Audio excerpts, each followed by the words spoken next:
Well, they're telling us it's the last day of sunshine on the ItzulIa Basque Country, and temperatures nudged up to 30 degrees on this day. Well, they signed on for duty, and of course the hope that somebody could unpick Paul Seixas, at least on this, a day where he perhaps started off as favourite. But the favourite scenario was for there to be a real royal lineup when it comes to a breakaway. Seixas in charge of this race by the looks of things. Why would today be any different? Well, one heck of a course, I've got to tell you. Nudging out towards the coast. A series of loops out from and back to Etapa. Always a challenge, and when you see the altimetry and you know the climbs out there, you can be very afraid indeed.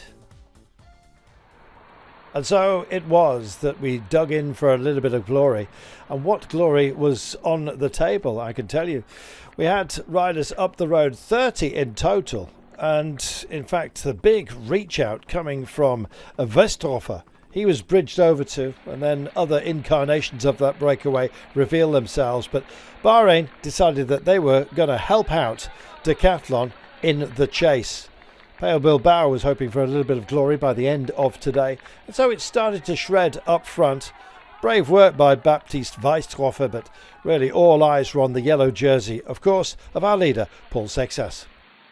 Well, he was in good company, and in fact, as the bridges were made to the breakaway, this was the third group at this point with 70 kilometres to go. It was just a question of how far out would Seixas go for it.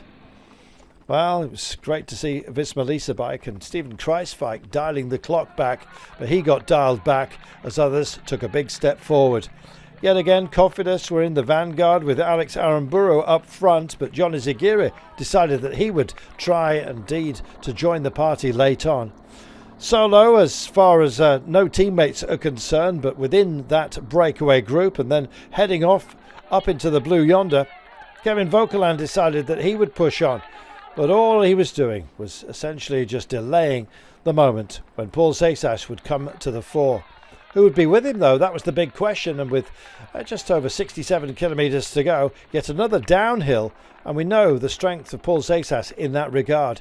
He was busy checking on those who are around him at this point and decided that he would, well, do what he does very well.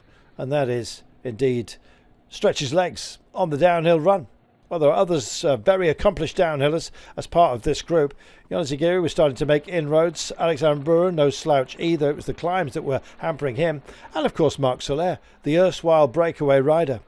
Lipovitz, very much part of proceedings and a man with a great deal of ambitions for the end of the day. Healy himself was up there with Soler. Indeed, drinks were to the fore on an extraordinarily hot day. Yeah, how would you cope? Lidl, well, they were trying to hand out drinks and instead just handed out just a little bit of bump. EF Education not exactly delighted about that, I can tell you that much. Meanwhile, exchanging blows, we thought Ben Healy might well just suit this terrain. Well, perhaps if he hadn't taken a crash a couple of days earlier, then life would have been different. But he was tagged this time by none other, of course, than Paul Seixas himself. And look at the company he was in.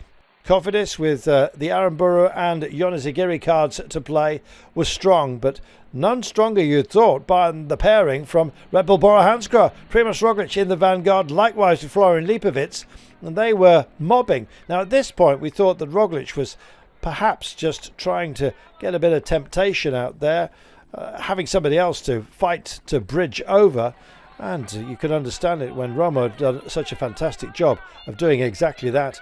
Romo coming by Roglic. They were duking it out. Meanwhile, up front, it was the last big categorised climb of the day. A couple of little peaklets still to take. But Paul Seixas was up there and looking strong. Romo had bridged to them before a fan decided to push him to help him. And all he did was push him, would you believe, into Lipovitz. Down went Romo. That was the end of his challenge for the day. And Primož Roglic was a little far back for the descent. And so it was two up at the front. Amazing stuff. Florian Lipovitz versus Paul Seixas. And they were exchanging. Not blows, you understand, but indeed the drive for the line. Roglic gets back with Javier Romo. And then some really motivated Basque riders behind they in order to try and get themselves the best position for the overall possible out there.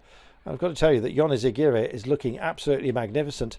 Less so, sadly, Tobias Johannesson, going straight on as boulders generally tend to. Just got himself out of shape at that very moment. Here was Izaguirre as part of the Roglic group, along with, of course, the very valiant Kevin Vauquelin, who'd done so much good work throughout the day, but it came down to the sprint finale. Of course it did. And going early with 700 metres to go, Leibovitz thought he'd get the jump on his man. He nailed the final corner as well. That little shilly-shally, and suddenly they could see the finish line. Seixas, though, biding his time as he had done all day, brilliantly so. Look at this. Comes around his man, and ultimately was to take it by a bike length.